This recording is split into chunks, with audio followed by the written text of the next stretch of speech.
Velkommen til endnu en video på min kanal.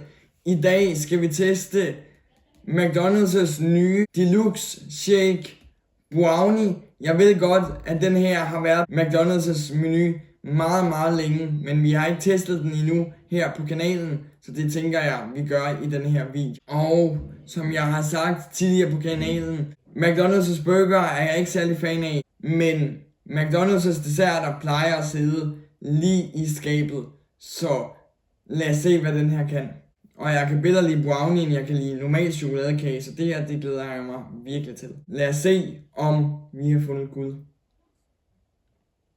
Jeg vil starte med at sige, at den her sidder også lige i skabet. Den har en virkelig intens chokolade brownie smag. Præcis som det skal være, når man siger, at især drikkevarer skal smage af brownie, så er det virkelig svært at ramme den rigtige klassiske brownie smag. Det synes jeg, McDonald's virkelig har ramt rigtig godt. Jeg synes faktisk, at den i smagen minder lidt om Sunsets chokolademilkshake, men den her har så lidt ekstra smag af brownie. Det her er endnu en gang en virkelig vellykket dessert fra McDonald's. Burgerne rammer de ikke helt, men deres desserter og shakes sidder altså lige i skabet, og det gør den her altså også.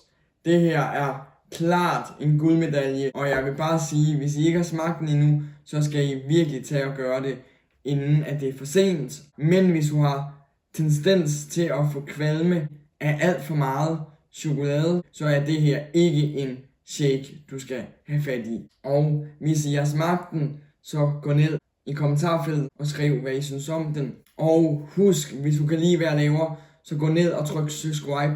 Det vil betyde virkelig meget. Jeg er virkelig tæt på nu at nå de 300 subs.